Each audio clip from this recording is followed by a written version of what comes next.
Hello students, welcome to our Bright Wings Academy. तर video शेवटपर्यंत बघा आणि व्हिडिओला लाईक, शेअर, कमेंट करायला विसरू नका. आणि आपल्या ब्राईट विंग्स अकॅडमी या यूट्यूब चॅनलला सबस्क्राईब करायला विसरू नका. तर आपण आपल्या पहिल्याच लेक्चरमध्ये इयत्ता 5वीतील मराठी हा विषय शिकणार आहोत.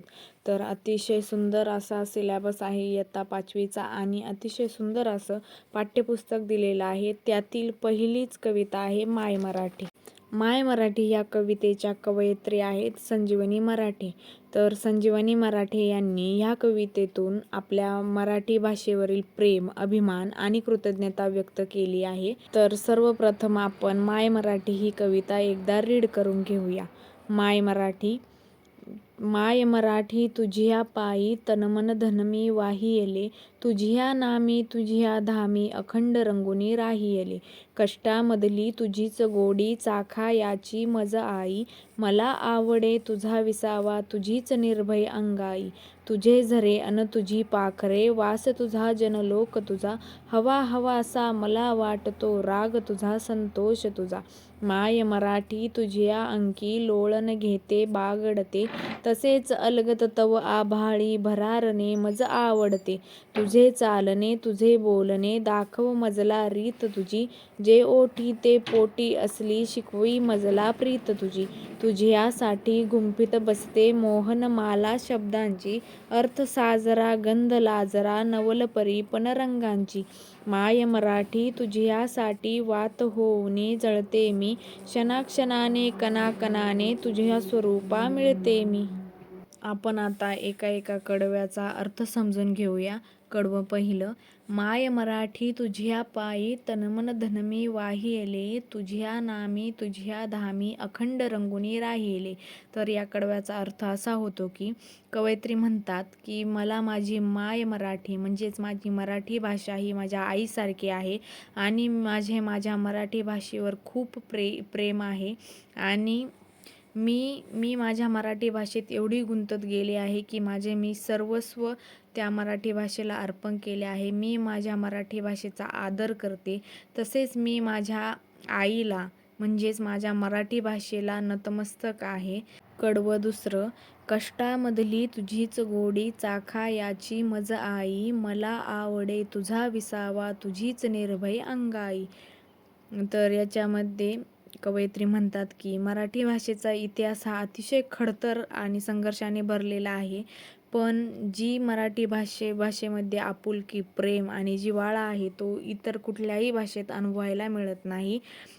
मी माझ्या मराठी भाषेवर लहानपणापासून निर्भर आहे. अगदी मी लहान असताना तुझ्या बोलीतील अंगाईपासनं मी तुझ्यावर निर्भर आहे. तुझ्यामुळेच वेगळी ताकद मिळाली, आत्मविश्वास मिळाला आणि मी अधिक सक्षम झाले, असं कवयित्री दुसऱ्या कडव्यात म्हणतात.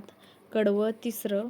तुझे झरे अन तुझी पाखरे वास तुझा जनलोक तुझा, हवा हवासा मला वाटतो राग तुझा संतोष तुझा. तर कवयित्री तिसऱ्या कडव्यात म्हणू इच्छितात की मराठी भाषेतील शब्द अतिशय गोड आणि आपुलकीचे वाटतात. ते वाचताना, बोलताना असं वाटतं की सगळीकडे जसा आपल्या मराठी आईचाच वास आहे. बोलताना मन आनंदित होते आणि मराठी भाषेमुळे जीवनात एक वेगळाच उत्साह, समाधान आणि आनंद मिळतो. कडवं चौथं.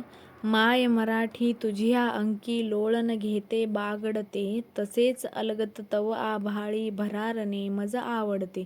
तर या कडव्याचा अर्थ असा होतो की मराठी ही मला माझ्या मायेसारखी आहे. कवयित्री म्हणतात की माझी मराठी आई ही आपल्याला सर्व लेकरांना प्रेमाने कुशीत घेते, जसे की आपली आई तिच्या बाळाला जवळ घेते, वासराला गाय जशी मायेने जवळ घेते, त्याप्रमाणे माय मराठी आपल्याला आपलंसं करते आणि तिच्या मायेच्या सावलीत मला बागडायला, खूप मोठी भरारी घ्यायला मला खूप आवडते. म्हणून ही आपली माय मराठी आपल्याला खूप जवळची वाटते. कडवं पाचवं. तुझे चालणे तुझे बोलणे दाखव मजला रीत तुझी, जे ओठी ते पोटी असली शिकवी मजला प्रीत तुझी.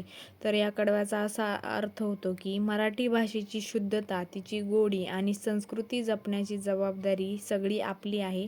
माय मराठी मला रोज नवनवीन गोष्टी शिकवत असते आणि तिच्या रोज आईसारखं शिकवण्यामुळे मी तिच्या प्रेमात नकळत वाहवत जात आहे. अशा ह्या आपल्या दुसऱ्या आईचा अभिमान बाळगणे हे आपलं प्रथम कर्तव्य आहे. कडवं 6वं.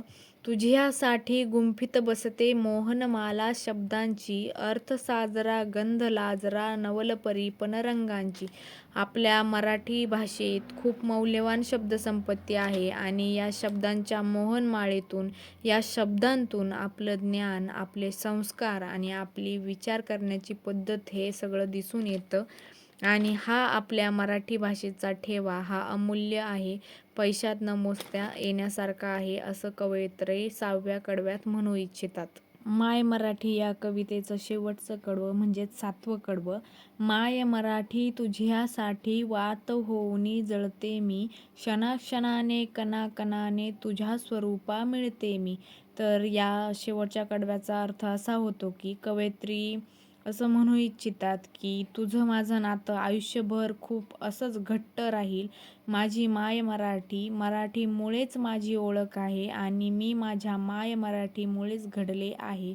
असं अतिशय सुंदर अशी कविता कवयित्री संजीवनी मराठे यांनी आपल्या मराठीविषयी प्रेम, अभिमान आणि आपुलकी व्यक्त करण्यासाठी लिहिलेली आहे. तर मला असं वाटतं की तुम्हा सर्वांना या कवितेचा अर्थ अतिशय सोप्यारित्या समजला असेल.